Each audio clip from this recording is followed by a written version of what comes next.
defence of their families and their country. And I know that every honourable member will share my admiration for their resolve. Earlier today, President Putin delivered another televised address and offered the absurd pretext that he sought the demilitarisation and denazification of Ukraine. In fact, he is hurling the might of his military machine against a free and peaceful neighbour in breach of his own explicit pledge and every principle of civilised behaviour between states, spurning the best efforts of this country and our allies to avoid bloodshed. For this, Putin will stand condemned in the eyes of the world and of history. He will never be able to cleanse the blood of Ukraine from his hands. And although the UK and our allies tried every avenue for diplomacy until the final hour, I'm driven to conclude that Putin was always determined to attack his neighbour, no matter what we did.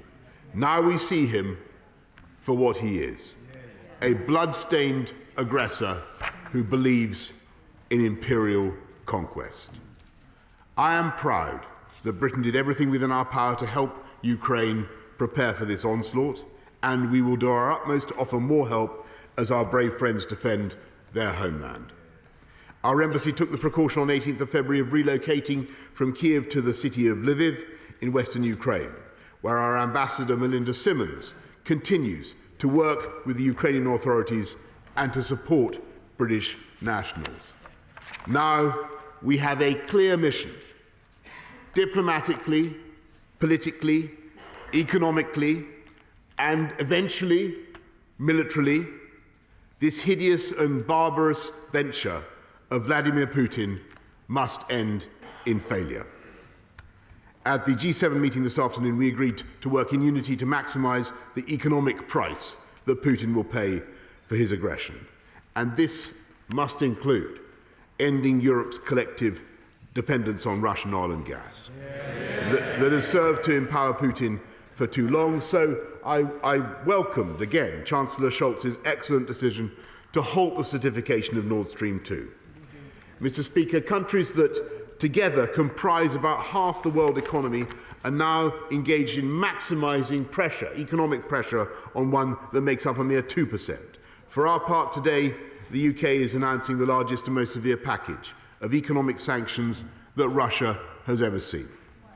With new financial measures, we're taking new powers to target Russian finance, in addition to the banks we've already sanctioned this week. Today, in concert with the United States, we are imposing a full asset freeze on VTB. More broadly, these powers will enable us totally to exclude Russian banks from the UK financial system, which is, of course, by far the largest in Europe, stopping them from accessing sterling and clearing payments through the UK. And with around half of Russia's trade currently in US dollars and sterling, I'm pleased to tell the House that the United States is taking similar measures. These powers will also enable us to ban Russian state and private companies from raising funds in the UK, banning dealing with their securities and making loans to them. We will limit the amount of money that Russian nationals will be able to deposit in their UK bank accounts, and sanctions will also be applied to Belarus for its role in the assault on Ukraine. Overall, we'll be imposing asset freezes on more than 100 new entities and individuals, on top of the hundreds that we've already announced. This includes all the major manufacturers that support Putin's war machine. Furthermore, we are also banning Aeroflot from the UK. Next, on top of these financial measures and in full concert with the United States and the EU, we will introduce new trade restrictions and stringent export controls similar to those that they in the US are implementing. We will bring forward new legislation to ban the export of all dual-use items to Russia, including a range of high-end and critical technological equipment and components in sectors including electronics, telecommunications and aerospace. Legislation to implement this will be laid early next week. These trade sanctions will constrain Russia's military, industrial and technological capabilities for years to come. We're bringing forward measures on unexplained wealth orders from the Economic Crime Bill to be introduced before the House rises for Easter. And we will set out further detail before Easter on the range of policies to be included in the full bill in the next session, including on reforms to Companies House and a register of overseas property ownership. We will set up a new dedicated kleptocracy cell in the National Crime Agency to target sanctions evasion and corrupt Russian assets hidden in the UK, and that means oligarchs in London will have nowhere to hide.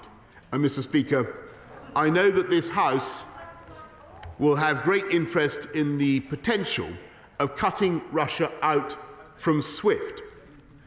And I can confirm, as I've always said, that nothing is off the table. But for all these measures to be successful, it is vital that we have the unity of our partners, the unity in the G7 and other fora. And, Mr. Speaker, Russian investors are already delivering their verdict on the wisdom of Putin's actions. And so far today, Russian stocks are down by as much as 45%, wiping $250 billion from their value in the biggest one-day decline on record. Sberbank, Russia's biggest lender, is down by as much as 45%, and Gazprom down by as much as 39%, while the ruble has plummeted to record lows against the dollar. We will continue on a remorseless mission to squeeze Russia from the global economy piece by piece, day by day and week by week. And we will, of course, use Britain's position in every international forum to condemn the onslaught against Ukraine, and we will counter the Kremlin's blizzard of lies and disinformation by telling the truth about Putin's war of choice and his war of aggression. And we will work with our allies on the urgent need to protect other European countries that are not members of NATO and who could become targets of Putin's playbook of subversion and aggression. And we will resist any creeping temptation to accept what Putin is doing today as a fait accompli. There can be no creeping normalization, not now, not in the months to come, not in the years ahead. We must strengthen NATO's defences still further. And so today I called for a meeting of NATO leaders, which will take place tomorrow, and I will be convening the countries that contribute to the Joint Expeditionary Force, which is led by the United Kingdom and comprises both NATO and non-NATO members. Last Saturday, I warned that this invasion would have global economic consequences, and this morning the oil price has risen strongly. The government will do everything possible to safeguard our own people from the repercussions for the cost of living. And of course, we stand ready to protect our country from any threats, including in cyberspace. Above all, the House will realise the hard and heavy truth that we now live in a continent where an expansionist power, deploying one of the world's most formidable military machines, is trying to redraw the map of Europe in blood and conquer an independent state by force of arms. And it's vital for the safety of every nation that Putin's squalid venture should ultimately fail and be seen to fail. However long it takes, that will be the steadfast and unflinching goal of the United Kingdom. I hope of every member of this House and every one of our great allies, certain that together we have the power and the will to defend the cause of peace and justice as we have always done. And I say to the people of Russia, again, whose president has just authorized an onslaught against a fellow Slavic people, I cannot believe that this horror is being done in your name. or that you really want the pariah status that these actions will bring to the Putin regime. And to our Ukrainian friends, in this moment of agony, I say that we are with you and we are on your side. Your right to choose your own destiny is a right that the United Kingdom and our allies will always defend, and in that spirit, I join you in saying Slava Ukraini, and I commend this statement to the House. I now call the Leader of the Opposition, Keir Starmer. Thank you, Mr. Speaker. In this dark hour, our thoughts, our solidarity and our resolve are with the Ukrainian people. Invading troops march through their streets. Missiles shell their cities. They've been cast into a war through no fault of their own, because Putin fears their freedom and because he knows that no people will choose to live under his bandit rule unless forced to do so at the barrel of a gun. The consequences of Putin's war of aggression will be horrendous and tragic for the people of Ukraine, but also for the Russian people, who've been plunged into chaos by a violent elite who have stolen their wealth, stolen their chance of democracy, and stolen their future. And we must prepare ourselves for difficulties here. We will face economic pain as we free Europe from dependence on Russian gas and oil and clean our institutions from money stolen from the Russian people. But the British public have always been willing to make sacrifice to defend democracy on our continent, and we will again. The consequences of Putin's actions will be felt throughout the world for years, and I fear for decades to come. Russia's democratic neighbours and every other democracy that lives in the shadow of autocratic power are watching their worst nightmare unfold. So all of us who believe in democracy over dictatorship, in the rule of law over the reign of terror, in freedom over the jackboot of tyranny, must unite and take a stand. We must support the Ukrainian people in their fight, and we must ensure that Putin fails. Putin will eventually learn the same lesson that European tyrants learned in the last century, that the resolve of the world is harder than he imagines, that the people's desire for freedom burns brighter than he can ever extinguish, and that the light of liberty will prevail over his darkness. For that to happen, we must make a clean break with the failed approach to handling Putin, which after Georgia, after Crimea, after Donbass, has fed his belief that the benefits of aggression outweigh the costs. We must finally show him that he is wrong. That means doing all that we can to help Ukraine defend herself by providing weapons, equipment and financial assistance, as well as humanitarian support for the Ukrainian people. We must urgently reinforce and reassure our NATO allies in Eastern Europe, who now stand at the frontier of Putin's aggression. And the hardest possible sanctions must be taken against the Putin regime. It must be isolated, its finances frozen, its ability to function crippled. That means excluding Russia from the financial mechanisms like SWIFT and banning trade in Russian sovereign debt. I welcome the set of sanctions outlined by the Prime Minister just now and pledge opposition support for further measures. And there are changes we must make here in the UK.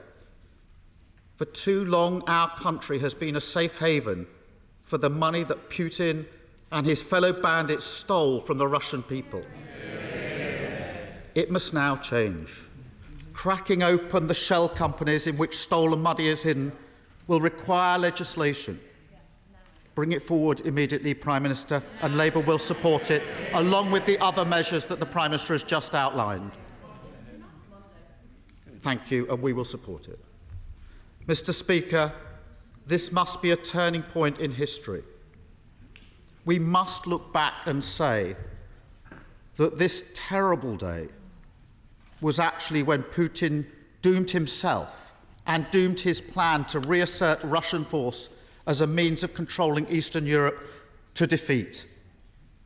We know how Putin operates, so we know how to defeat him. He seeks division, so we must stand united. He hopes for inaction, so we must take a stand.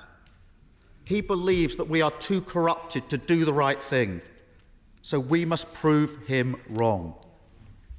I believe we can, and in this dark hour, we can step towards the light. Thank you, Mr. Speaker. Prime Minister. I want to say how grateful I am to the Right Honourable Gentleman for the terms in which he has just spoken and the robust support that he is offering to the government and to the Western Alliance, Mr. Speaker, at a very, very difficult time. And I think the whole House can be, turning to some of the issues that he raised very briefly, I think the whole House can be proud of the role that the UK has played in pioneering military support, logistical support to the Ukrainians, the role that we played in bringing together a ferocious package of sanctions, which we will now implement. And we will bring our allies together, Mr. Speaker, to protect NATO, to show that President Putin will get a tougher Western alliance as a result of his actions, not a weaker Western alliance. And I think, Mr. Speaker, that events will show that the Russian president has profoundly miscalculated. He believes that he is doing this for his own political advantage. I believe the exact opposite will prove to be the case because of the resistance that will be mounted against what he is doing, not just in Ukraine, but around the world. And we will support those Ukrainians, Mr. Speaker. We will support them economically, diplomatically, politically, and, yes, militarily as well. And I know that in due time we will succeed. Theresa May. Thank you, Mr. Speaker. Can I welcome my right honourable friend's statement this afternoon? This House and this country are united in our defence of democracy and our support for the Ukrainian people. Vladimir Putin has initiated war in mainland Europe. The response must be unequivocal and absolutely clear.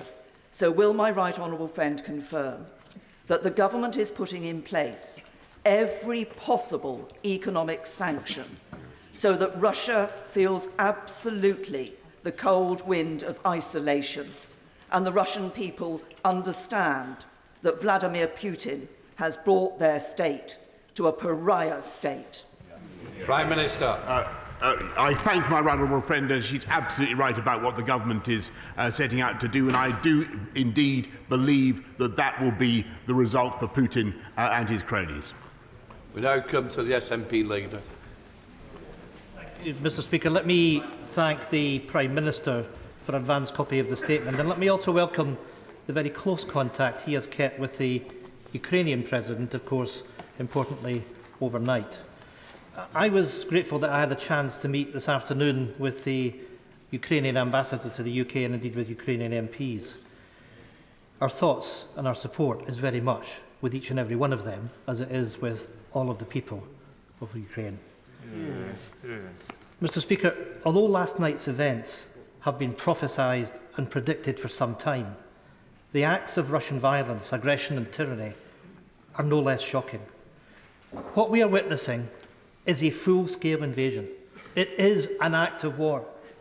This is, first and foremost, an unprovoked attack on the peace and the innocence of Ukraine and of its people.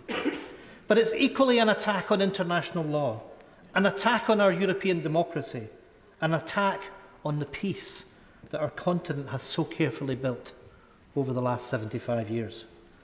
President Putin, and President Putin alone, bears responsibility for these horrific acts. And it is he and his Kremlin cabal who must pay a massive price further actions. It is important to say to the Russian people that we know that Putin is not acting in their name. He is a dictator. He is an imperialist. He is a tyrant. He is much a threat to his own people as he is to all of us. Mr. Speaker, this is a moment for unity, and it's especially a moment for European unity. All of the economic sanctions that are now finally being implemented have one clear objective: the complete economic isolation of the Russian state. Can the Prime Minister confirm that this is the objective and that he has agreed that with his international allies? That economic isolation must include sanctions on Putin and his network of oligarchs and agents, their expulsion from countries around the world, sanctions on his banks and their ability to borrow and function, and sanctions on his energy and mineral companies. And as I said yesterday, it must finally mean clearing up the sewer of dirty Russian money that has been running through the City of London for years. And I know all the complications involved, but can I ask the Prime Minister that the actions to be taken to suspend Russia from the SWIFT payment system, one of the steps that would hit the Putin regime the hardest? But just as we rightly seek to punish Putin, we must redouble our support and solidarity for the Ukrainian people. Can the Prime Minister give further details on the humanitarian aid being deployed and the plans in place to offer refuge and sanctuary where necessary to those that have been displaced? And what plans are in place to evacuate the families of UK citizens currently in Ukraine, given that commercial flights have now stopped? Mr. Speaker, let's not fall for the Kremlin propaganda that they are prepared to soak up any sanctions. If we act now, if the sanctions are targeted enough, swift enough, severe enough, if we impose nothing less than economic isolation, Putin and his cronies will suffer the consequences of their actions. So let us act together, stand together, and most of all, let us stand with the people of Ukraine. Mr. Speaker, can I thank again the right honourable gentleman for the wisdom and the statesmanship with which he's just spoken. And just on his points in particular, we've put 1,000 troops on standby to help with the humanitarian exodus in the adjacent countries. We have people in forward presence in the adjacent countries to help UK nationals come out. And he's quite right, Mr. Speaker, that the way to make these sanctions work, as we discussed today in the G7, where there is a great deal of unity, is that we do them together and we do them at the same time, and that's what we're doing. Can I just say to everybody, the Prime Minister's got some very important meetings. We'll be running this to 6:30. Those colleagues who don't get in, we are keeping a list like we did from the other day to try and ensure that everybody does get a voice in a very, you'll have to sit down a minute. It's a very, very important matter. I now come to the Chair of the Foreign Affairs Select Committee, Tom Tugendhat. Thank you, Mr. Speaker. May I first of all pay huge tribute to my right honourable friend, the Prime Minister, and his government today for introducing what sound like the toughest sanctions we've seen in years. May I ask him, however, to look wider than simply the Russian people and to look at all those who are enabling Putin's economy, those who sit on boards of the businesses that finance him, whether they are former Chancellors of Germany or former Prime Ministers of France. May I ask him to look here, close to home, at those who enable, who propagate the propaganda that is being used by Putin to undermine his own people and free people everywhere, and to update the Treason Act so that we can identify them and call them what they are, traitors.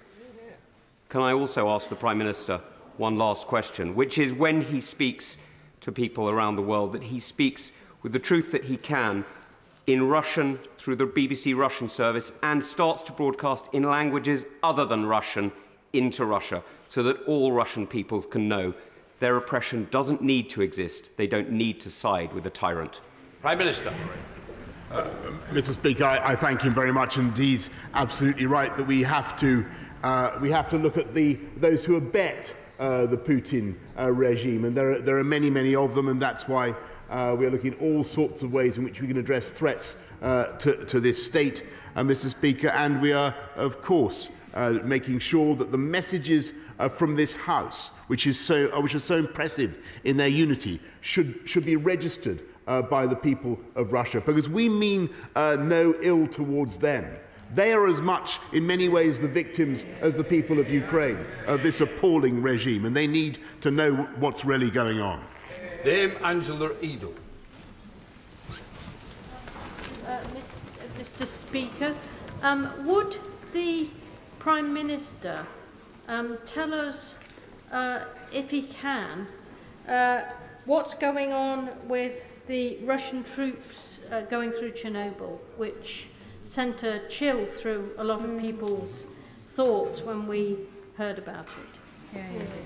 Prime Minister. I thank the Right Honourable Lady very much. I hesitate to give the House a running comment on what seems a very fluid and very dangerous situation, but to the best of my knowledge, she's right in what she says. Dr. Julian.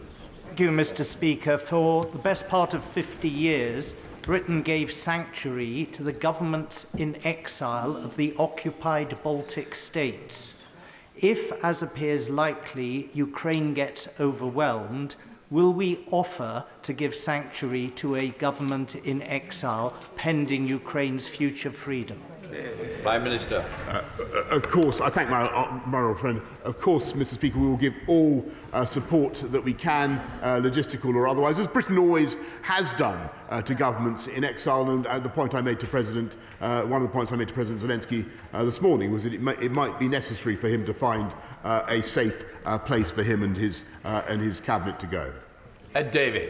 Mr. Speaker, with President Putin responsible for this catastrophic human tragedy, Liberal Democrats join all sides to stand in solidarity with the people of Ukraine, and I thank the Prime Minister for his statement. Today must be a wake-up call. The West has been too complacent over Putin's threat for too long. We have taken for granted our fragile alliances, so crucial for the defence of freedom, emboldening Putin, this outrageous act of aggression. The West cannot be complacent any longer. So will the government reverse its proposed troop cuts to the British Army and offer far greater military support to our NATO allies in Eastern Europe? And Mr. Speaker, Putin must face the most punitive of sanctions. The world must isolate Russia like the rogue state it is, including the state-backed oil giant Rosneft, 20% owned by BP. So will the Prime Minister commit to banning UK investment in Russian oil and gas companies with immediate effect? Prime Minister. Mr. Speaker, on his point about investment in Russian oil and gas, as I've said, we must move away from all our dependencies on Russian oil and gas, and that is the objective of the UK government. We're lucky in this country in that we have only 3% of our gas that comes from Russia. Other European countries are in a much more exposed position. On his point about supporting Eastern Europeans, we have, as he knows, doubled the size of our commitment to Estonia.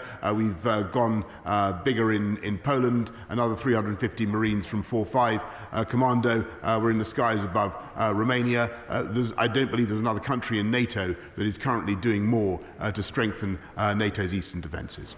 Felicity Buchan.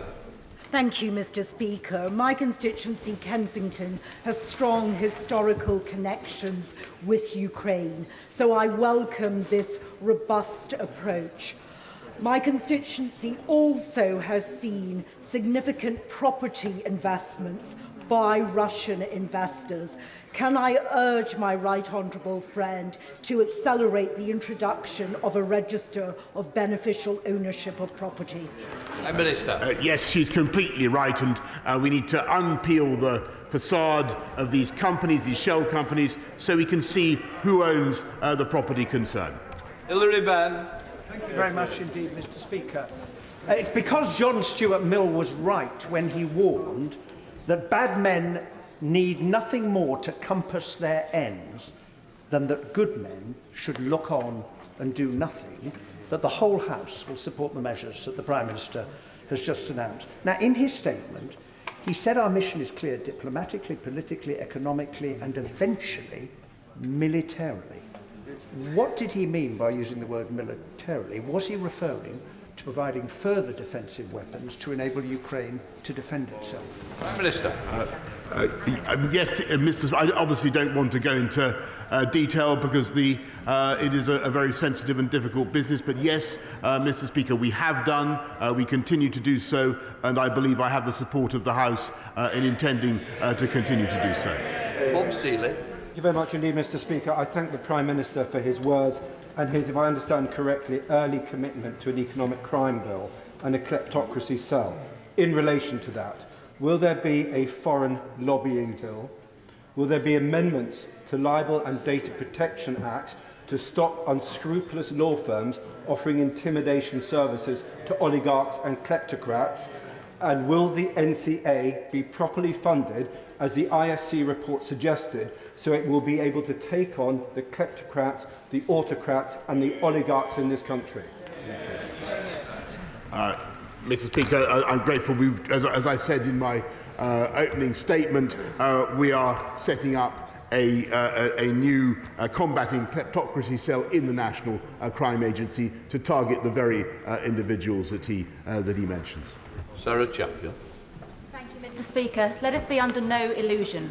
We are on the brink of a potentially enormous humanitarian crisis, which could see massive loss of life and widespread suffering for the Ukrainian people, and all to suffer the warped Tsar complex of the Russian president. The attack on Ukraine is also likely to cause mass displacement of people, potentially triggering a significant refugee crisis in Europe. So can the Prime Minister tell us what he is doing to support the Ukrainian people who stay and those who choose to flee? She makes a very important point, and I'm grateful, Mr. Speaker, because the humanitarian impact threatens to be enormous, and that's why I've said what I've said about supporting those refugees as they come out of Ukraine. But we've got to make sure that we do everything we can to stabilise the Ukrainian economy, to support the government and as far as we possibly can. And that's why yesterday, on Tuesday, I should say, I announced the $500 million extra package of development aid on top of the £100 million we've already given. Other countries, our friends and allies, are working with us to do much more. Jeremy Hunt. Does the Prime Minister agree that the international order as envisaged in the Atlantic Charter of 1941 has been the most successful in the history of freedom and democracy? And as one of the architects of that order, we have a special responsibility to defend it. And whilst today's sanctions are extremely welcome, it cannot just be economic measures. We need a fundamental review of our military capability, including revisiting the integrated review, whose assumptions may now be out of date.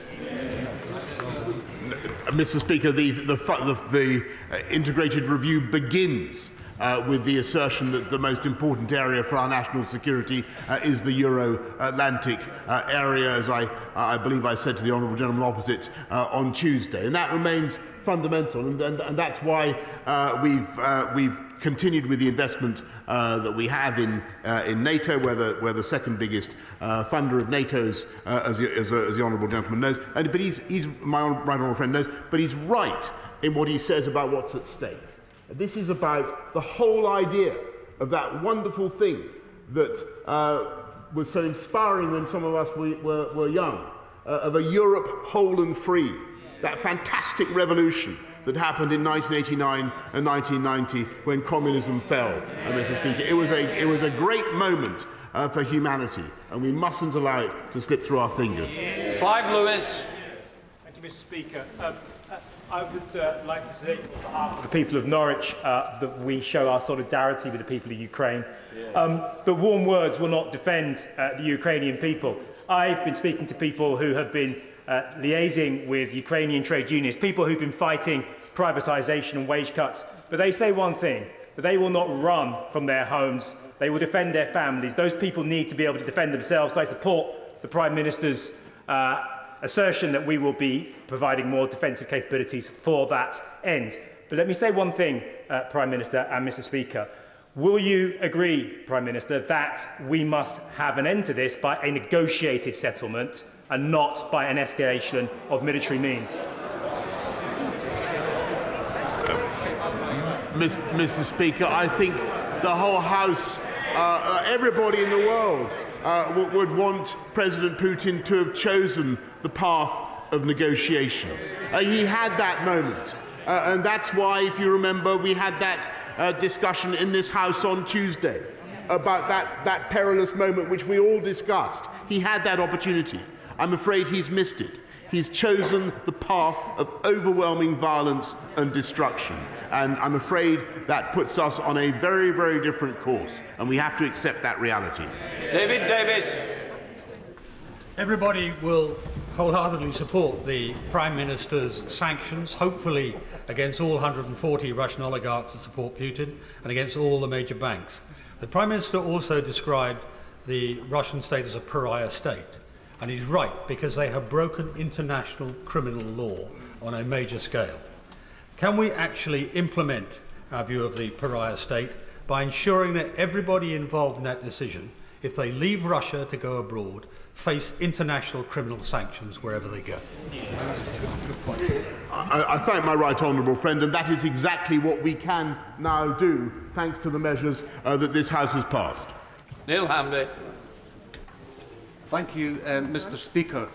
This morning we woke to the worst possible news, and I make no apology in hoping for a diplomatic solution. However, my party and I condemn the escalating Russian aggression. This is a fluid and developing situation, but we are now in uncharted territory.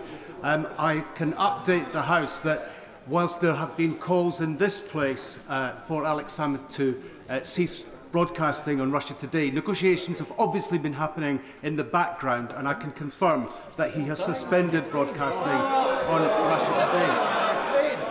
But we must prepare for the worst. And I would ask the Prime Minister what strategy is he bringing forward to increase the capacity of North Sea oil and gas so that we can support ourselves and EU member states and protect our people from a further increase in the cost of living? Mr. Speaker, I must say I disagree profoundly with what he has had to say about negotiating now. I don't think that option is open to us. We must do our best to support and protect the people of Ukraine and working with our international friends and allies to constrict what Vladimir Putin can do. And on his point about Russia Today, Mr. Speaker, I simply observe that the former leader of the Scottish Nationalist Party is his leader. Sorry, I'm so sorry. I'm sorry. His leader. I understand the pleas he entered in defence and mitigation. They don't seem to cut much ice with me. Sir Graham Brady.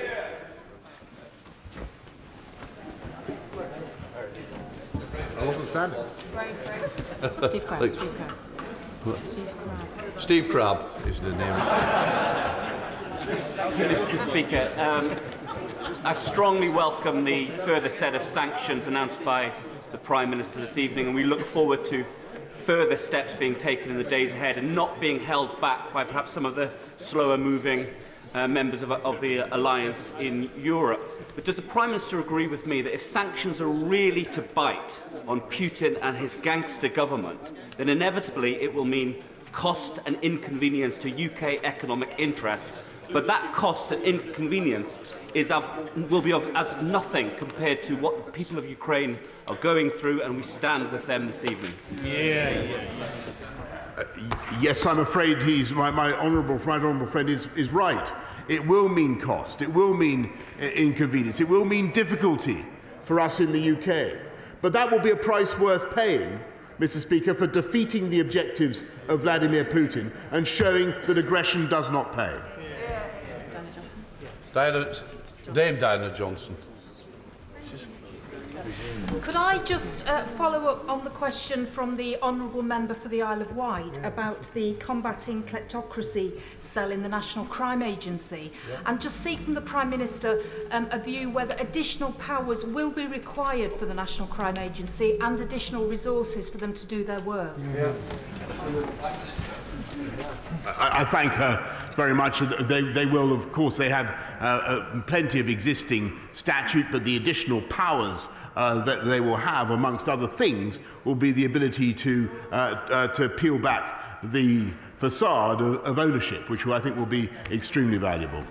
Jonathan Ginocchia. Thank you, Mr. Speaker. Whilst this terrible, appalling incident is, of course, directly the cause of Russia, I think it's appropriate that we also recognise that over the last 14 years, the UK, the EU, the US collectively have not been attentive to Russia in the way that we should. Can my right honourable friend now say that whatever happened in the past, moving forward, we are not going to let Russia fall between our fingers again?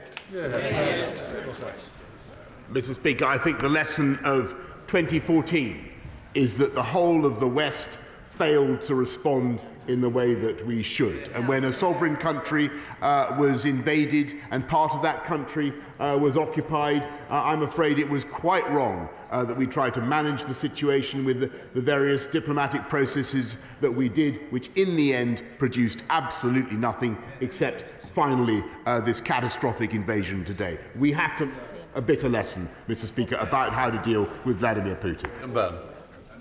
Thank you, Mr. Speaker. I agree with the Prime Minister that it seems like the curtain has now come down on that era that began in 1989, and we've lived in an era of change since then. This now feels like a change of era.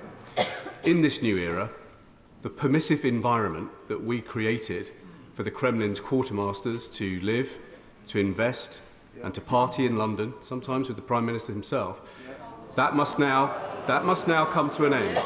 So let me ask the Prime Minister this. Will he undertake to ensure that every visa issued to a Russian dual national is now reviewed, and where proximity to President Putin is proven, that citizenship should be stripped away? Yes, Mr. Speaker, we are doing that, though I think it is. I just think it is worth the House remembering the point that I made the other day. Not every Russian is a bad person, Mr. Speaker. Speaker, can I welcome the package of sanctions the Prime Minister has set out? And whilst I understand why it's not been possible to suspend Russia from the SWIFT payment system at this stage, can I ask what work we're doing with our European allies to offer them reassurance so that eventually we can get to a position when they can be suspended, because that is by far and away the biggest thing that will isolate the Russian economy. My honourable friend is spot on. The biggest thing would be if everybody stopped taking Russian hydrocarbons. But SWIFT is extremely important, and it's a Belgian company, as I'm sure the House knows. We're raising it. We're trying to make progress with our friends, but for obvious reasons, it has to be done in unison. Stuart M. MacDonald. I'm grateful, Mr. Speaker. This morning I spoke with friends in Kyiv who were leaving the country with their family, their children, and we've all seen the scenes from the capital of cars trying to get out. So I send my deepest thanks to the embassy team there who are doing all they can to support people. But can I ask the Prime Minister about two areas of support for Ukraine: economic support and continuing support for defensive capability? Will both of those areas of support intensify, and can he assure the House, I see the Foreign Secretary telling me so, but can he assure the House that the government will continue the deepest possible conversations with the government in Ukraine to ensure that no matter the assault that comes to it from Vladimir Putin, we will be supporting them in a deeply meaningful sense? Yes, on that last point, the answer is certainly yes, Mr. Speaker. And just for instance, the other day I was looking at two British minesweepers being refitted in Rosyth, as I'm sure he knows, which are due to go to Ukraine. The question will be access, Mr. Speaker. That's what it all depends on. Sir Robert Butland. Mr. Speaker, it's crystal clear from this act of naked aggression that Putin doesn't seek Finlandisation on his borders. He seeks at best to recreate a Belarus in the south, or at worst to dismember the sovereign state of Ukraine. Does my right honourable friend agree with me that that does mean that we need to build upon the outcome of our integrated defence review? We do need to think differently about Eastern Europe from the past. And then at home, with his announcement on bringing forward economic crime measures, it seems that there is a consensus in this House that could allow us to bring forward emergency legislation to bring those important measures to really hit those people hard and hit them now. Speaker, I think that is clearly the will of the House, and it is the will of the government, and that's why we'll be taking those important measures, bringing them forward on Monday. Shanara Ali. Mr. Speaker, my thoughts are with the Ukrainian people at this time. And while I welcome the sanctions the Prime Minister's announced today, can he update the House on whether he plans to sanction the major state-owned Russian banks such as Bank and Gazprom Bank and the non-state bank Alpha Bank? Thank you. Yes, Mr. Speaker. Thank you, Mr. Speaker. The Ukrainian POW chapel at Lockerbie in my constituency is a focal point for the Ukrainian diaspora in Scotland, and prayers are being said there for their fellow countrymen. But what Ukrainians in the UK have identified, being grateful for the military support that has already been forthcoming, is that there is an immediate need for medical battlefield supplies, for warm clothing for troops and for camouflage gear. And can my right honourable friend, the Prime Minister, assure the House that they will be forthcoming? I thank my right honourable friend very much. He raises a very important issue, and we are working on exactly those supplies right now. Van Jones. I thank the Prime Minister for his statement and very much welcome the sanctions that he's announced today. But can he give an assurance that the sanctions that are going to target individuals will also target relatives and connected parties? And like the Honourable Right Honourable Member for Swindon, he mentioned the Economic Crime Bill. We've got the review of the Official Secrets Act and the Foreign Registration Act. Why can't we bring them forward and do them now? They would get huge support. And we've been waiting for some of these for nearly 2 years. Mr. Speaker, I can tell him that we will certainly be making sure that we are able to sanction and do sanction relatives and other interested parties, and there'll be a rolling programme of intensifying sanctions. Crispin Blunt. Having been one of the officials that accompanied the then Defence Secretary to both Moscow and Kiev in 1993, I'm in no doubt that the signatories of the United States and the United Kingdom on the Budapest Memorandum gave Ukraine the confidence to give up its nuclear deterrent. Will my right honourable friend support the United States to whatever extent it is prepared to go to stand alongside the United States in giving whatever military support it's prepared to do so to Ukraine? My right honourable friend is absolutely right to remind the House of the 1994 Budapest Memorandum, which had exactly that effect and created exactly that obligation on us as one of the signatories. Very sure. Mr. Speaker, the Prime Minister will be aware that we are on this side of the House very keen on these sanctions. Although, does he share with me the worry that the record of driving out dictators and demagogues with these sanctions isn't always that successful? Does he share my concern that if we've read what Putin has been saying these last few hours, here's a man that might not stop at Ukraine. He might go into a NATO country. And are we playing that scenario? Because many of us think that might be the next step. The right honourable gentleman is absolutely right to raise that appalling possibility, and it is vital that we reaffirm again that under Article 5 of the NATO Treaty we stand foursquare behind every one of our NATO allies and will come to their defence. Ian Duncan-Smith. Speaker, can I say to my right honourable friend that with Ukrainian men and women dying to fight against the Russians for their freedom today, those who are calling for negotiation at this point can only please that rambling wreck of a neo-Nazi sitting in the Kremlin, and they should be shunned. Secondly, can I just say to my honourable friend today, the ambassador from Ukraine asked desperately whether NATO would look at a no-fly zone. I know it's a difficult choice, but could my right honourable friend step to the dispatch box and make it clear that in this particular case, he rules nothing out? Mr. Speaker, I know that my right honourable friend is a great military expert, and he will understand. And I understand the attractions of the no-fly zone. I remember the no-fly zone that was created in 1991, as I recall, in northern Iraq. The situation here is very different. We would face the risk of having to shoot down Russian planes, Mr. Speaker, and that is something that I think the House would want to contemplate with caution. Lord Russell-Moyle. Speaker, in locking out Russian state money, I hope the Prime Minister can give me reassurance that that will include our overseas territories and dependencies that must be included in this. And I note that there are, Mr. Speaker, protests in a number of Russian cities across Russia at the moment, and celebrities in Russia have been speaking out. I do hope that we will be offering all the support that we can to those people who are likely to be shunned by the fascist imperialist Putin regime.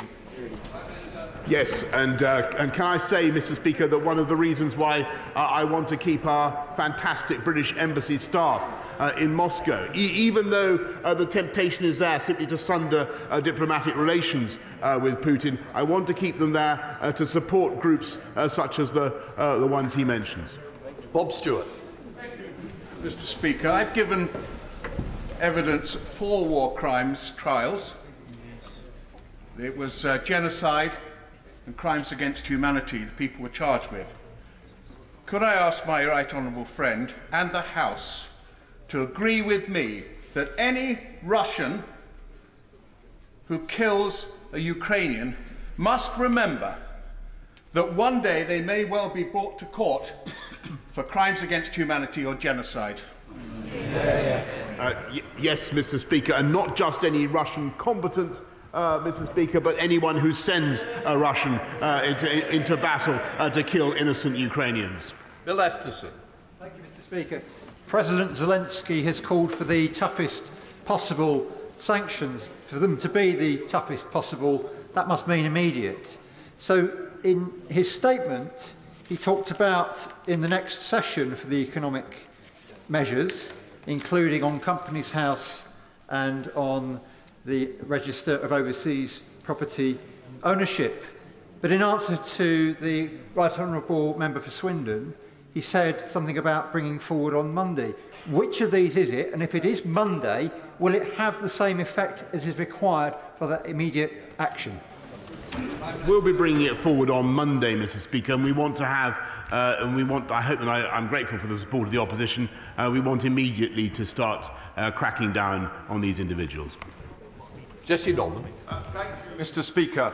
The whole House will welcome the enhanced package of sanctions that the Prime Minister has announced today. But can I raise the question of football, much beloved to Russian hearts, and in particular issues of ownership, of property and of shareholdings, and of the future participation of Russian clubs in international matches? He's right. My right honourable friend is completely right. The Russians attach a great deal of sentimental importance to football, and they hope to have the UEFA Championship final in St. Petersburg. I cannot for the life of me see how that can currently go ahead. Liz Saville-Roberts. Putin's war on Ukraine is brutal, illegal and a calculated attack on peace and stability in Europe. Plaid Cymru fully supports the actions and sanctions announced today. Putin, his cronies and their personal fortunes must pay for their actions. On a visit to Ukraine, Plaid Cymru leaders spoke to Ukrainian soldiers, government officials and organisations, admiring Ukrainian people for their strength and their resilience, and they are now in harm's way. With Poland organising medical assistance and Slovakia opening its borders to refugees, will his government mobilise and resource a global effort to support and aid people fleeing this horrific conflict? Again, Mr. Speaker, I thank her very much for her support and her resolve, and I want to assure her that we're, of course, working with our international friends to prepare for a humanitarian crisis. Deanna Davison. Speaker, earlier this afternoon I had the opportunity to speak to on a Zoom call with a number of Ukrainian MPs who were all calling for additional support.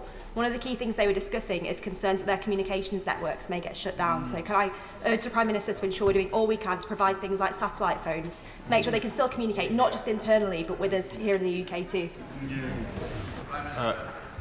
Mr. Speaker, she's absolutely right. The Honourable, my honourable friend is absolutely right. There is a threat to communications already, and we're observing it in the contacts that we're having with people in Ukraine. Satellite phones certainly are an option, and we'll be looking at that. Sarah Owen. Thank you, Mr. Speaker. We've rightly heard a lot about tougher trade sanctions today, but nothing about ridding Russian state influence from our democracy. Will the Prime Minister commit to investigating all political donations received from people with links to Putin? And will his government finally bring forward measures to clean up the corrupt Russian money that for far too long has been laundered in the UK?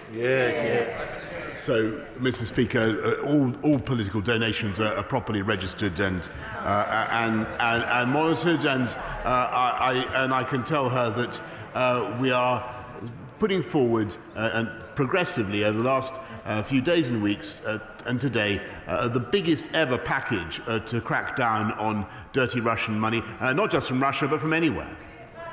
Steve Baker. Speaker, I welcome these sanctions today.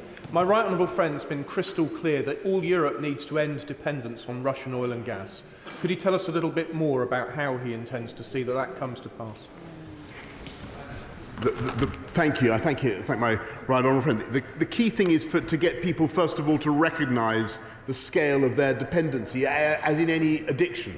That's what we're doing, and the UK government's been making that point the whole time to our friends, because it's got worse since 2014. But what we're also doing is helping countries, for instance in the Baltic states, to go further and faster with renewable technology. Daniel Zeichner. Thank you, Mr. Speaker. I think everyone knows that the Ukraine is a major producer of grain, and unfortunately, because of these awful events, there are likely to be consequences for many countries, including our own. Could I ask the Prime Minister to look again at our food security proposals and make sure that we are secure ourselves and not reliant so much as we have been in the past? Yeah, he's absolutely right, and food security is an important consideration, and one of the many things that our fantastic Ukrainian community have done in the last few years is help us in that very sector. Andrew Bridget. Thank you, Mr. Speaker. Does my right honourable friend agree with me that Western Europe's ongoing reliance on Russian oil and gas has been a major factor in emboldening President Putin in the mistaken belief that he can invade his peaceful neighbour with relative impunity? And in the UK, shouldn't we refocus our energy policy on maximising the use of our own natural resources, looking again at fracking while we invest in low-carbon alternatives? Yes, the honourable gentleman is totally right. My honourable friend is totally right when he talks about the excessive dependence on hydrocarbons. We're moving away from it in this country. I do think there is a merit, I think he and I might be in agreement on this, there is a merit in a transitional phase in continuing with the use of hydrocarbons in this country rather than pointlessly importing them from abroad. Emma Lewell-Batt. Mr. Speaker, Putin's imperial bloodlust won't stop at Ukraine. We're rightly focused on sanctions, military and humanitarian support and our commitment to Ukrainian freedom. But the Prime Minister knows there's been a phenomenal increase in Russian submarine activity over the last 20 years. Our undersea cables carry more than 95% of all Western military, diplomatic, commercial, financial and personal communications. The consequences of these cables being weaponised is terrifying. Can he assure me that countering this threat is part of our ongoing dialogue with allies? She's absolutely right, and there is a continual struggle going on beneath the surface of the sea, as she knows, between submarines that are out to sever cables and those of us who are trying to make sure that those links are maintained. Sir Charles Walker. Mr. Speaker, following on from my right honourable and gallant friend's question about war crimes, I suspect those crimes are already being committed by Russian soldiers against their Slavic brothers and sisters. Can the Prime Minister join with his NATO heads of state setting out at an early stage how war crimes will be prosecuted, so all Russian soldiers, field officers, generals and, of course, as the Prime Minister said, politicians are brutally aware of where they will end up in a few years' time? Yeah, very good. He is absolutely right, and I thank him very much, my honourable friend. That's why we're working on setting up a particular international war crimes tribunal for those involved in war crimes in the Ukraine theatre. NowThis. Well, as being incredibly ruthless, President Putin is also incredibly rich, with one assessment saying that his personal wealth is up to $200 billion. So can the Prime Minister ensure that President Putin himself pays a heavy price by targeting his own cash and assets? Yes, absolutely, Mr. Speaker, and not just him, but as the House has heard over the last few days, as many of his immediate cronies and family as we can hit. Second Batty. Mr. Speaker, and I thank the Prime Minister for all that he's done. Just before the statement, I spoke to some of the Ukrainian protesters who are outside. One of them was holding back tears as she spoke about her mother in a cellar as her house is surrounded by Ukrainian tanks. So any member of this House who's asking for a negotiated settlement needs to go and speak to them, because all they want is to live their lives as free and peaceful people. Will the Prime Minister confirm to the people of Ukraine that he will do everything he can to end the tyranny of Putin, and that he will do everything he can to make sure that they live as a peaceful and free people?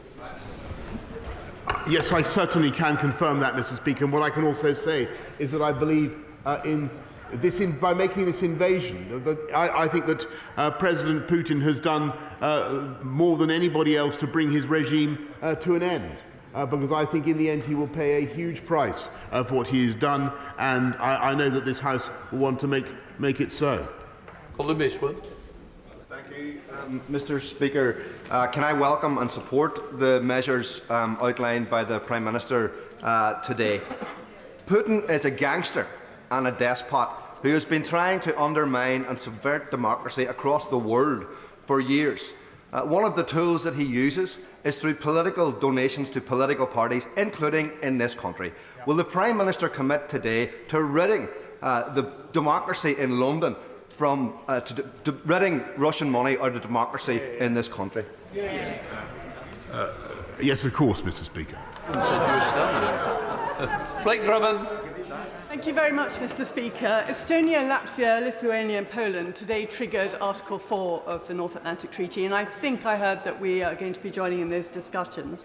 But can my right honourable friend assure our NATO allies in Eastern Europe that we stand firmly with them, particularly the Baltic states that have significant Russian populations? I thank her very much. She's completely right, and that's why one of the first things we did was to strengthen our presence in Estonia in the way that I've described, and our Canadian friends are strengthening their presence in Latvia, and we will make sure that we give the Baltic states in particular, who seceded from the Soviet Union, who became free and independent at that amazing moment, give them all the security that they deserve. Debbie Abrahams. Thank you, Mr. Speaker. There's overwhelming evidence that Russian state actors have been involved in trying to disrupt and destabilise Western democracies using social media platforms such as Facebook. So what is the government doing to ensure that this isn't used in these events? Mr. Speaker, as I said, I think in an answer a couple of days ago, we've got no evidence of disruption of UK elections or electoral events as a result of Russian activity, but the Online Harms Bill is there to provide such protections. Thank you, Mr. Speaker.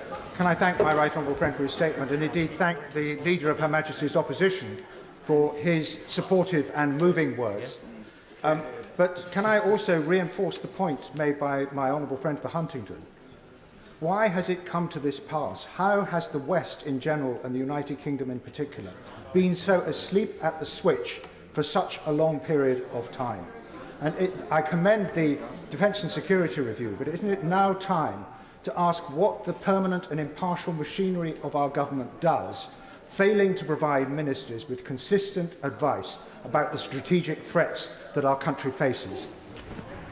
Mr. Speaker, I think there are all sorts of reasons for the failure of the West to take sufficient account of the threat of Vladimir Putin since 2014, but the two biggest are oil and gas. Nick Smith. Mr. Speaker, with cyber attacks and falsehoods, Russia is peddling lies today. Now, observers on the ground are crucial to relay the truth. Now, in recent weeks, the UK has withdrawn its team from the OSCE Special Monitoring Mission because staff safety is key. But can the Prime Minister look again to support international efforts like this to get to the facts and counter Russian disinformation? I thank the MMR teams. They're wonderful. I've met them, and they do a fantastic job. I'm sorry that they've had to be withdrawn for the duty of care reasons that he rightly alludes to, and we will keep it under constant review. Liam Fox. The 1994 Budapest Memorandum saw Ukraine give up its nuclear weapons in return for a security guarantee not only signed by Britain and the United States, but by Russia. Does my right honourable friend believe that Ukraine would have been invaded had it retained its nuclear weapons? And what does it say about the value of a Russian signature on any international agreement? Well, it's clear that President Putin sets no store by international law, whatever, and that is just one of the legal obligations that he has torn up. Kirsty Black. Thank you very much. Mr. Speaker, we awoke this morning to images of innocent families cowering in tube stations. We know the Putin regime's propensity for repression and tyranny, particularly when it comes to minorities. Will the Prime Minister ensure that humanitarian aid is delivered not just in concert with other international partners, but also with third sector organisations? Yes, of course. The third sector plays an invaluable role. Graham Stewart. Mr. Speaker, I welcome the Prime Minister's statement and his specifically ruling out the threat of creeping normalisation, because this House should be under no doubt that Putin is well prepared. He has hundreds of billions of foreign currency reserves. He has a military that has been tested. And will the Prime Minister do everything he can to convert the current intent into frameworks that cement our intent over time, because he is betting on the fact that it won't be? My honourable friend is absolutely right, because the plan that the G7 have agreed on and our friends and partners have agreed on is that Putin must fail. Putin must not succeed in this venture. But we've got to put in place all the steps we need to take, diplomatically, economically, and yes, militarily, in order to ensure that that is the case. And that's what we're doing. Very good. The Prime Minister is right to have set out the most stringent possible set of sanctions against the government of Russia. Can he outline for the House what the implications will also be for cooperation at the International Space Station? I thank him. I thank him very much. We will have to see what further downstream effects there are on collaboration of all kinds. I must say that hitherto I have been broadly in favour of continuing artistic and scientific collaboration, but in the current circumstances it's hard to see how even those can continue as normal. Sir John Hayes. Speaker, the mix of practice and principle is the test of democratic politics, exemplified at its best when this House comes together in common cause. The test of leadership is the mix of vision and will, and the Prime Minister is to be commended for his willful, clear-sighted determination. So will he now reassure the House that he's in close touch with those countries close to Ukraine, where nerves will be frayed, and that will he send them an urgent message that this House and this nation will always stand alongside and behind free nations? He's the right honourable gentleman, as so often, is precisely right, and that's why together with my right honourable friends, the Defence Secretary, the Foreign Secretary, we've been visiting Poland, Romania, the Balts, all those who are now feeling such deep unease at what is happening. Mr. Carmichael. Thank you, Mr. Speaker. As we speak, the Softcom Flot tanker NS Challenger is berthed at Sullomvo in Shetland, taking on a load of crude oil for export. Softcom Flot, as the Prime Minister may know, is a company owned and operated by the Russian government. My constituents, Mr. Speaker, are asking me why they should be loading oil onto a Russian tanker while Russian troops are marching into the Ukraine. I cannot think of any good answer to give them. So, can the Prime Minister tell me, will anything that he has announced today ensure that that will not happen again in the future? Well, I can tell him, thank him very much, and I will of course immediately investigate what is happening with the Softcom Flot oil tanker. But the result of the measures that the House passed the other day is that we can now target any entity, any company that has any relation with the Russian state. So we have that power. Tim Bolton. Speaker, tyrants and megalomaniacs invade countries because they think they can get away with it. And the way to deal with bullies is to stand up with them. So I'm sure he will acknowledge that the way the West responds to this aggression will have repercussions not just for Russia and Ukraine, but for other bullies like China as well. And will he be mindful of the need to show support to Russia's smaller southerly neighbours, especially Georgia and Armenia, who feel particularly vulnerable at this time?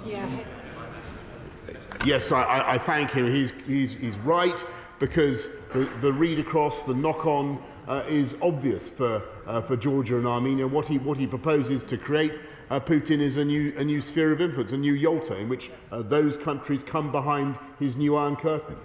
Stephen Wakeford. Thank you, Mr. Speaker. As a member of this House with Ukrainian heritage, this issue particularly troubles me. I'd like to thank the Prime Minister for his tone of his statement and the resolute and swift action that he's proposing in tackling Russia, but the resolute and swift support he's offering to the people of Ukraine. During his speech, he also highlighted the issues of the cost of living and the rise of fuel prices. Could he also touch on what further action the government will take in order to address that issue?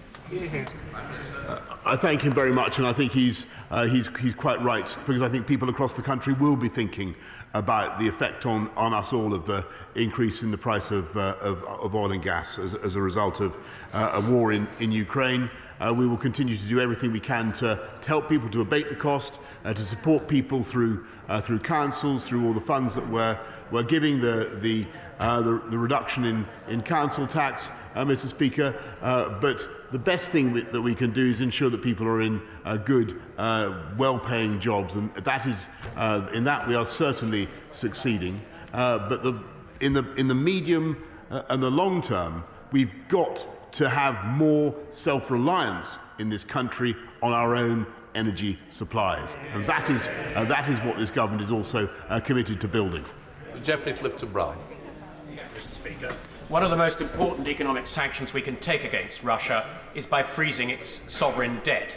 Will my right honourable friend confirm that the bill proposed on Monday on economic crime will include powers to do so?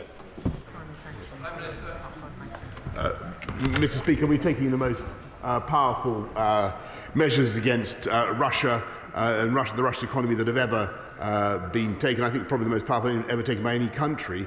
And Russia will no longer be able to raise any sovereign debt on UK markets. Olivia Blake. Thank you, Mr. Speaker. I'd like to ask the Prime Minister what support we will be providing Ukrainian citizens settled in the UK who wish to reunite with their family members still residing in Ukraine. Many have watched their cities rapidly get caught up in this conflict and are keen to know what more we could be doing to support them to reunite their families. Mr. Speaker, we will make sure that we support Ukrainian nationals who need to leave to visit to come to this country to meet their relatives. Of course, we'll do that. Stephen McPartland. Thank you, Mr. Speaker. I'm proud the Prime Minister in this country are leading international support for our friends in Ukraine. Domestically, will the Prime Minister be providing more support for organisations such as our NHS, public sector organisations and businesses that will now be the subject of Russian cyber attacks? He's right to point to this risk, Mr. Speaker, and I think it's foresighted. We're investing massively in cyber protection. I think another £2.6 billion we're putting in. I think in the last few years we've tackled 3,000, more than 3,000 cyber attacks. It is a risk. It's a risk that I'm afraid we must run in the cause of freedom. Matt Robert. Thank you, Mr. Speaker, and I'd like to offer my wholehearted support for much tougher sanctions against President Putin and his dreadful regime. Mr. Speaker, as the honourable gentleman from Lockerbie mentioned earlier, there are many historic Ukrainian communities in Great Britain and Northern Ireland, and indeed I would like to commend the work of the Reading Ukrainian Centre. I would like to ask the Prime Minister what additional support can the government give to these very valuable community groups and centres around the country who offer such support to families, friends, relatives, both in the UK and in the Ukraine. I think, Mr. Speaker, perhaps the most important thing we can do for the Ukrainian community in this country is thank them, recognise them for everything that they've done for us in the last decades. They've been an amazing addition to the UK, to the UK economy, to our cultural and artistic life. John Barron. Thank you, Mr. Speaker. The House is united in its condemnation, but I suggest to the Prime Minister that the lessons to be addressed from this affair started with the invasion of Georgia, Russia's invasion of Georgia in 2008 and not 2014. And given, many of us across the House have been warning about Russia, and yet the response has been weak. Does the Prime Minister accept that as we enter the battle for democracy globally, we have got to understand that the sooner you square up to the playground bully, the better, and that we adequately support our hard and soft power to do that? Yes, yes, he is quite right, and I know that by soft power he's thinking also of the British Council, which can have such a wonderful beneficial effect across Russia, and I've seen its work across Russia. But Mr. Speaker, he's right about standing up to the playground bully. We should have done it ages ago. I think the scales have fallen from the eyes of many of our friends and partners. Dr. Philippa Whitford. Thanks very much, Mr. Speaker. In an earlier response, the Prime Minister suggested that this country would welcome people who were reuniting with family here. I have a constituent who's Ukrainian, but a British citizen who's trying to bring her mother from Ukraine, but being turned down because she is over 18. Her mother is on her own, has no family, so naturally she's frightened. So will we see a change in the Home Office to enable British citizens who are Ukrainian to bring their vulnerable family here? Yes, I thank her very much. I think I read out a helpline number in the House on Tuesday. I don't have it again. There is a number both in Lviv and in this country. But if she could do me the favour and send me the details, well, I'll take them up. Richard Drax. Thank you, Mr. Speaker. Can I commend my honourable friend and his ministers for the firm stance they're taking? None of us know where or what Mr. Putin's longer-term aims are. If Ukraine falls, and I fear it might, his covetous eye might land on the Baltic states and other vulnerable countries. Can my right honourable friend reassure NATO members that if one Russian boot lands on NATO soil, military force will be met by military force? Yes, and what is so encouraging, Mr. Speaker, is that the whole House understands the vital importance of that Article 5 guarantee that we make to every one of the 30 members of NATO. Tony Lloyd. Sir Tony. The Prime Minister quite rightly pits this as being a battle between the party of war and those who support international law. There is only one lawful government in Ukraine. That's the government of President Zelensky. If they are forced to move, forced possibly into exile in the short run or the longer run, will the Prime Minister state very clearly that we will make sure they can be a functional and effective government wherever they operate from? It's a very important point that he raises. I'm grateful, and that's why in our discussions with President Zelensky, we are seeing what we can do to give them the practical support that they need to continue. Robert Jenry. The City of London is a global asset whose enduring success doesn't rest on dirty money. It rests on a commitment to excellence and on the adherence with the rule of law. So it's right that we now use that as a way to show global leadership. Can I encourage my right honourable friend to sanction all of the remaining Russian banks, to sanction the executives associated with them, and I notice that many are resigning today, to publish a further list of individuals, resident in this country or otherwise, to be sanctioned, and to redouble his excellent efforts to suspend Russia from SWIFT as the single most effective immediate step that the West could do to put pressure on Vladimir Putin.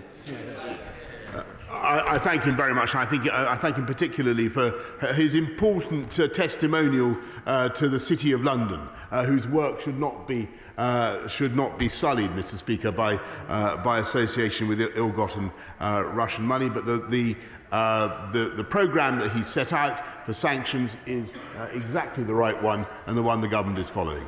Mike Kane. Thank you, Mr. Speaker. Returning hate for hate multiplies hate, adding deeper darkness to a night already devoid of stars. Will the Prime Minister reiterate that our quarrel is not with the Russian people? It is with their leader, Vladimir Putin, and he has committed a very, very grave error. He is so right, and I know that that is what the House thinks. We admire the Russian people. Our links to the Russian people go back to the time when we stood shoulder to shoulder to fight fascism with the Russian people. Russia's contribution to culture, to art, to literature, to music, unparalleled. It is an extraordinary country, and nothing that we do or say should obscure that. Shrebard-Lee. Winston Churchill created the Council of Europe as a bastion against fascism and communism. And since the fall of communism, Russia has set great importance by its membership as a fig leaf of respectability. Every time our Conservative group has tried to get them expelled, we've been foiled by Russian gold.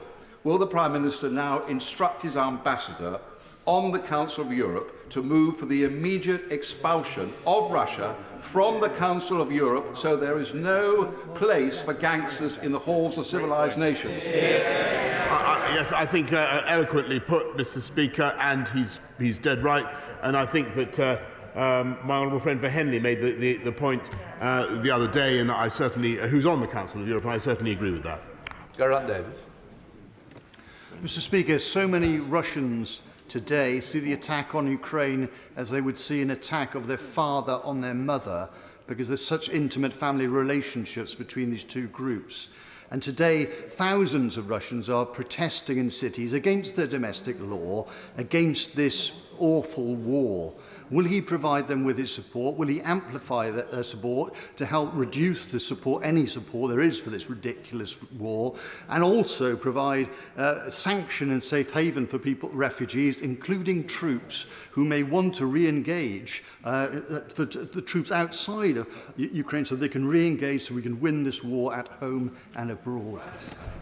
He makes a series of extremely important observations, and yes, I think it's vital that we get the message across to the whole of Russia about what is really going on. They're being lied to day after day, and I think that his point about supporting troops who need temporary exile, as it were, is a very good one. Peter Byrne. Thank you, Mr. Speaker. I'd like to thank the Prime Minister for yet again coming to House to keep us informed, and for his leadership in this crisis. He was right to provide military aid to Ukraine, but the Ukrainian ambassador did ask for our support in a no-fly zone today. In his answer earlier, I think the Prime Minister was keeping that option open. Is that correct? Yeah. I think it's pretty clear to the House, Mr. Speaker, that we're trying to keep all our options open on this front. Some of them, frankly, may be more practicable than others, and I think we must also have a dose of realism about what we can do on the military front. But we will keep all things under review. Rachel Hopkins. Thank you, Mr. Speaker. Many of the residents in my constituency come from a number of the countries on the eastern flank and still have relatives living there.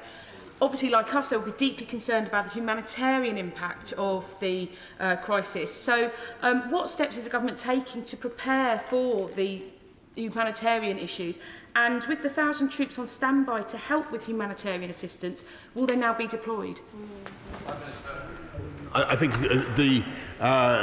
she raised a very important point, and what we're seeing now, tragically, is people moving west out of Kyiv, columns of traffic, as I'm sure the House knows. We are people already moving into southeastern Poland. There is going to be an influx. As I said to the President of Poland, Prime Minister of Poland as well, we're there to help. Laura Trott. Thank you, Mr. Speaker, and I thank the Prime Minister for his statement today and for his strong package of sanctions. I want to ask him about preventing sexual violence in conflict. In November last year, we issued a strong statement which said that the use of sexual violence as a weapon in conflict is a red line akin to the use of chemical weapons. Will he reaffirm that commitment today, and will he send a strong message to Russia that the international community will not tolerate the use of sexual violence in conflict? Yes, and I thank her for all the work that she's done on that issue. It's something that the UK government has campaigned on for a long time, and indeed raised the issue very greatly in public international consciousness. I think it should be treated as a war crime like any other, and people who perpetrate sexual violence in conflict can expect to be tried in those tribunals. John Warren. Thank you, Mr. Speaker. In seeking to redraw the boundaries of Europe through bloodshed, Putin has attacked not only the Ukraine but all of us, and we stand with the Ukraine in standing for the rule of law. I welcome the sanctions that he's announced, but I was confused by his response on Russian disinformation, which he seemed to imply would be addressed by the online safety bill. That is many, many, many months away. Russian disinformation is organised, their bots are state-sponsored. What steps will he take to address them? I thank her. We've got and she raised a good point, but we've got, what we're doing is a massive, positive Stratcoms campaign in Russian, in Ukrainian, to make sure that people get the truth and they hear the truth. Adam Holloway. Thank you, Mr. Speaker. As we've noticed this afternoon, virtually everyone in this House has supported the efforts towards resistance over the last few months and in these days. I imagine the House will also support the very different sort of warfare under occupation over the coming months and possibly years. But the House will also have noticed the marvellous way the Prime Minister has spoken directly to the Russian people today. And I hope that he will bear in mind that at the moment public opinion in Russia is rather different. That does underline the importance of accurate information. Prime Minister. Yes. He is quite right, and I thank him. He's a distinguished former soldier, and he knows that truth is the first casualty. We have to make sure that we are telling people exactly what is going on, and to the best of my knowledge at the moment, the Ukrainians are resisting much more strongly than some people had thought that they would. Who knows how long they can keep going? Let's hope they can, and let's encourage them to do so. But, Mr. Speaker, let's get the message out as well. I think that is our job. Chris Bryant. Thank you, Mr. Speaker. The Prime Minister is absolutely right. We equivocated shamelessly after Crimea. We were spineless. We must not be spineless now, because what will inevitably happen is either the Baltic states, one of the members of NATO, or perhaps Sweden or Finland will feel the wrath of Putin next. And that will mean British action. Don't we need to try and set in train now a process whereby Putin himself ends up in the dock in a court? Norman Burkitt said, who was the alternate British judge at Nuremberg, said at Nuremberg, initiating a war of aggression is not only an international crime, it is the supreme international crime, differing only from other war crimes in that it contains within itself the accumulated evil of the whole. He must be brought to a court of law and end his days in prison, mustn't he? Mr. Speaker, I think one of the most fascinating things about what Putin is doing is how close an analogy there is between his actions and those of Slobodan Milosevic. Exactly the same nonsense being peddled about the mystical union between Kosovo and Belgrade as between Kiev and Moscow. Exactly the same aggression. And remember that Slobodan Milosevic died on trial. Sorry. Mark Harper. Very much, Mr. Speaker. I welcome the package of sanctions set out by the Prime Minister and the fact that he's confirmed more will come. If they are to be successful at punishing President Putin for what he has done to date and deterring him from going further and attacking our NATO partners, they must be sustained. And if they're to be sustained, we must be honest with the British people that there is going to be a cost for them. We are going to have to pay an economic cost, but it's a cost we must pay, and it pales into insignificance compared to the cost of the people of Ukraine. Yes, and not only is that true, Mr. Speaker, but the opportunity and the reward for success and being strong is huge. Because if this should end, Mr. Speaker, with the rejection of aggression and the rejection of the Putin regime's view of the world, then that would be a massive, massive benefit, and an economic benefit as well, to the whole world. Chamberlain. Mr. Speaker, up until May 2021, Valentina Yakovleva was my constituent. She resided in Scotland for 20 years with her daughter and her family. But due to an initial error in an application, she eventually exhausted appeals and was deported with 2 COVID jags last year. Now that 71-year-old is sheltering in a subway. In response to the Honourable Member for Central Ayrshire, who's no longer in her place, I would reiterate, does the Prime Minister agree with me that as we face a likely refugee crisis, the UK must be doing all it can to extract individuals who have immediate family relatives in the UK, and urge for support for this case? Yes. Again, I thank her very much for drawing the case to my attention. If she sends me the details, I'll be happy to make sure it's properly taken up by the Home Office. Can I just say, those who didn't get in, we have got a list for next time, because this will definitely not be the end. OK, let people leave before I come to the adjournment.